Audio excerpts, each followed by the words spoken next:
End up she was not pregnant and I was pregnant. I told my dad first because I was scared telling my mom. I was very, very panicking. I didn't know what to do, and he really fought for me. Like he said, I'm not leaving my daughter here, like he's coming with me, and that's on purpose. Thank God and thank him, my son is alive. She literally tried to bait me.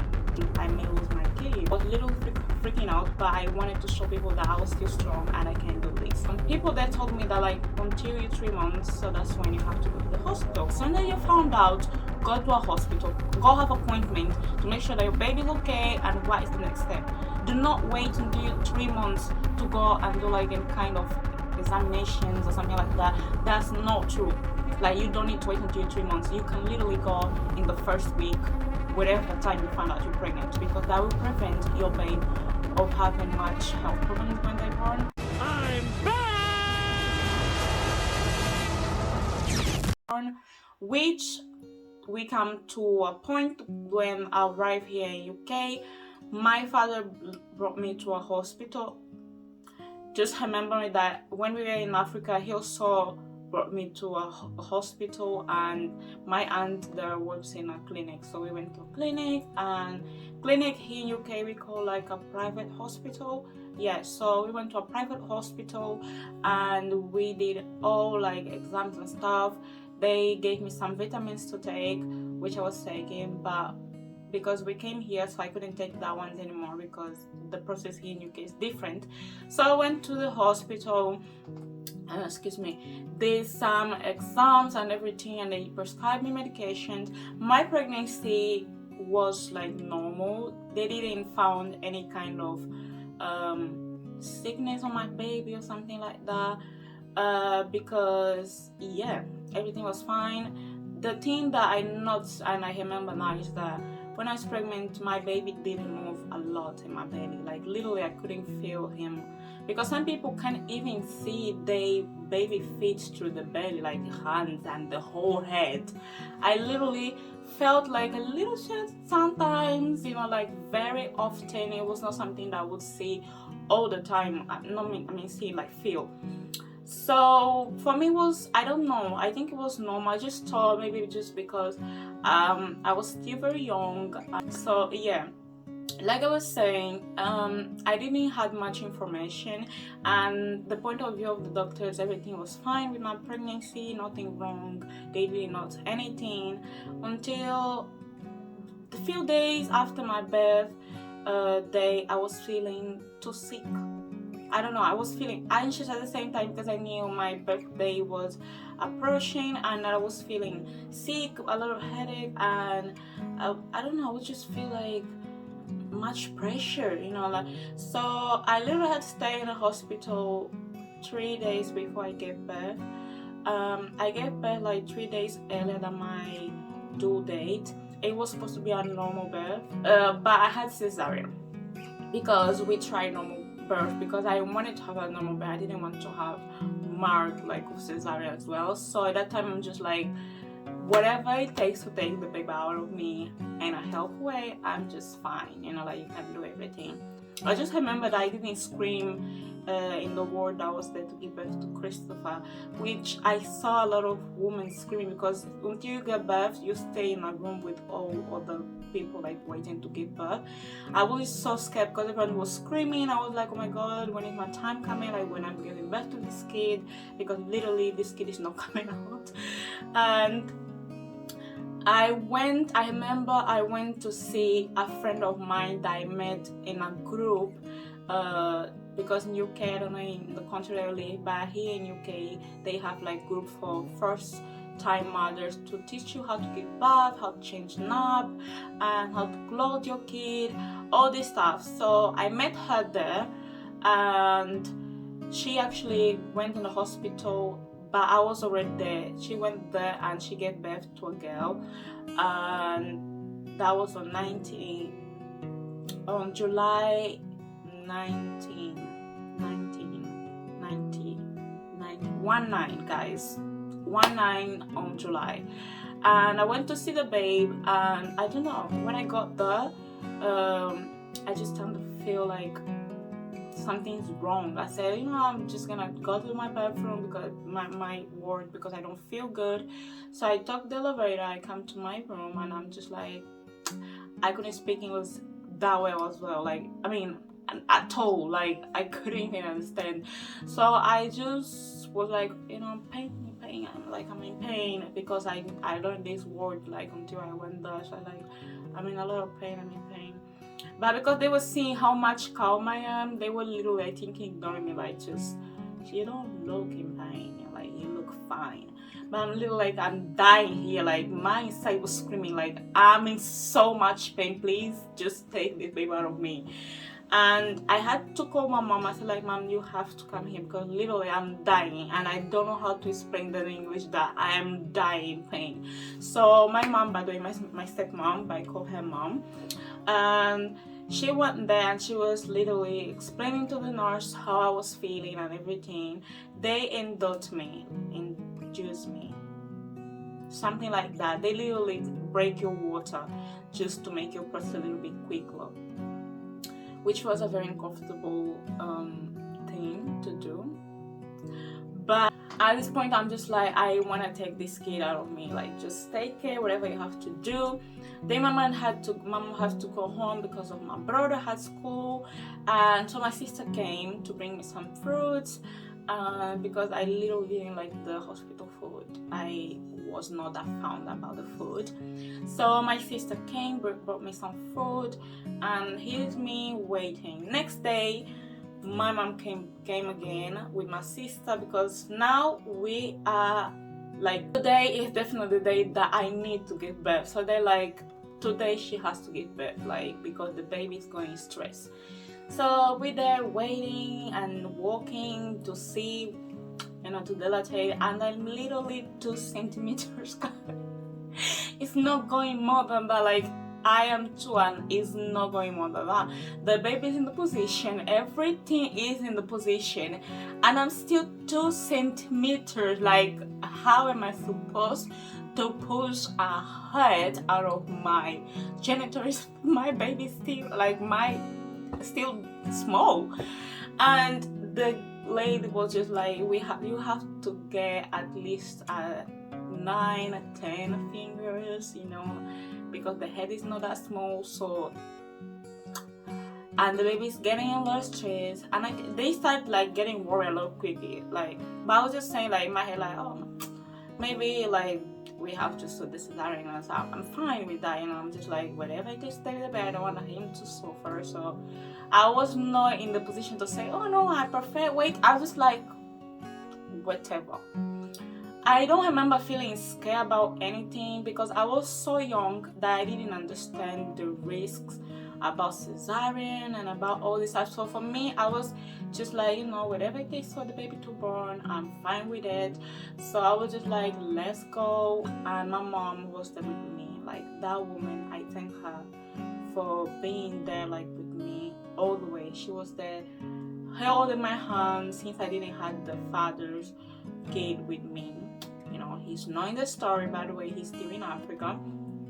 Since I didn't have like any people there, person to hold my hand, she was the one there. And she was the one that actually, when my baby born, she was the one grabbing the baby, because I was so tired because of anesthesia. I was just trying to be awake so that I could see the kid's face, but I was so tired that literally it's like, God help me, like, I need sleep. By this point, the kid born, and the medical, like the doctors and stuff, just put the baby in a blanket and gave to my mom, like, see the babe. And my mom literally put him like near me. If I found the picture, I'm gonna put in the screen. I look ugly, guys, but literally I was so how do I say that in English? Oh my God. They folded the baby in a blanket and gave to my mom. Mom looked at the baby and she was like, I don't know, is the baby cold? Because he's shaking a lot. And the doctor was like, he's shaking? Oh, okay, let me see. They took the baby and put him like in that baby bed that isn't like maternity, and they were like, oh, we just take him to another room and we're gonna be back. Like in my head I'm just like, yeah, he's gonna be back. But I look at my mother and she literally looked like something's wrong. I'm just like, Mom, why do you look like that? Like they just stopped because they will bring. But of course, because she's a mother, right, she knows that when the baby is fine, the baby doesn't have to get away from the mom.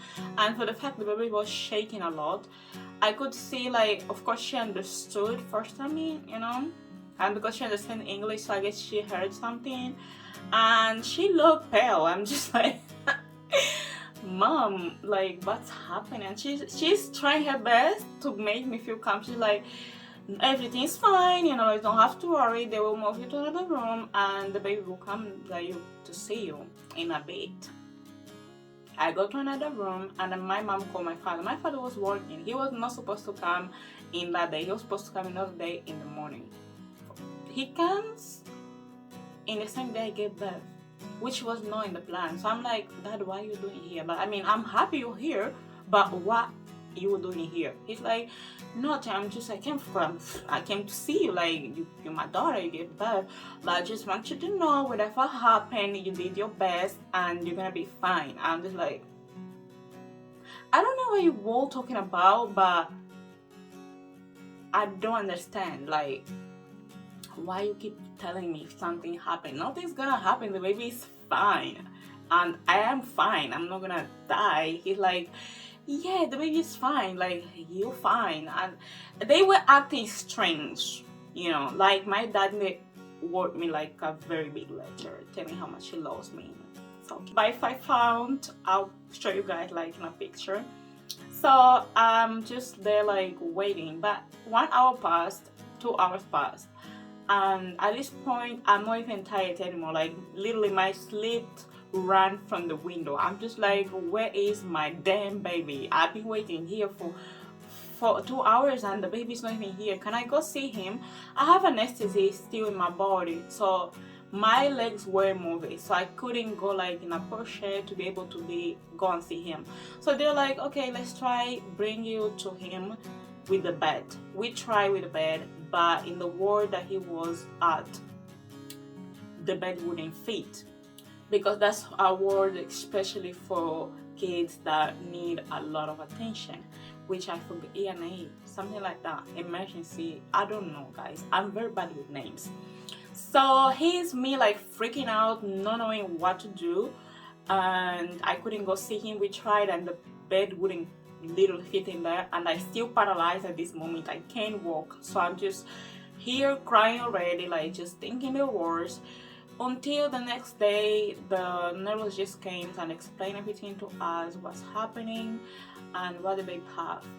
Christopher was having 100 seizures per minute, guys. That's a lot. So it's a lot of seizures, guys. Like he was having a lot of seizures, and it was the whole day, and he kept having all these seizures for 3 days straight because they wouldn't find the right medication. The doctor told me, if we don't find the medication that is right for his body until tomorrow, we will sadly have to turn the machines. And of course he was telling my sister, because my sister was the one translating to me, and as soon as he tells that to my sister, I see her like rebuking in the name of Jesus, or in Portuguese. And I'm just like, why are you rebuking? Like, why he's saying what's happening?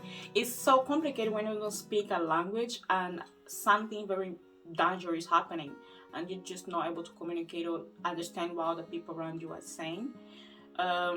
Which was the reason that I studied very hard to be able to understand everything. My English is not perfect yet, but I can understand everything that people tell me. So I feel more comfortable now. I still understand, I just don't speak that well. So yeah, guys, I think we will definitely need a part 2, because right now I have to go and pick Christopher. I don't even know what time it is, but I think it's almost 4. I have to go pick Christopher up, and this video is very long. I'll have to cut. But Christopher is epileptic. He's paradox independent, and he also has other needs, which I'm gonna explain in the next video. If you guys want part 3, we can make series about this where I explain Christopher health problems. Maybe I'll be helping other people that have special need kids. Maybe I'll be helping people that are younger than me to feel a little bit motivated, so that we know we can do this. Like, we young, yes we are. It's not like easy, it's not. It's very hard, but we still gonna make it. Like, our kids will still be good kids, like in the future. We are going like to win this. Like, this is not a permanent thing in life, you know. Like, they will grow, of course. As much they grow, much new thing comes with it, but one day you will be able to start working. If you're not working like me, I know, like, I've been crying to work since he born, you know, but I'm so grateful now that I wasn't working. I was learning the language, because now that he's going to a special school in September, now I can start working. And I'll tell you guys everything about his health problems in the next episode of this series. I have to find a name, I don't know yet, but I'll find a name, and I'll make this a series where I sit with you guys and I talk about my motherhood experience, and I talk about my baby's health problems, and I talk about all the updates, because it's been going on a lot of things, and I just help. I am an instrument here in this platform to help a lot of mothers like you. So I hope you guys are doing well. I hope you guys still doing well, and I hope you know that you can do this no matter what happened to you, no matter what is happening right now. You are strong and you will do it. You will do it. Like, I know that. So yeah, guys, I'll see you in the next episode. Bye bye.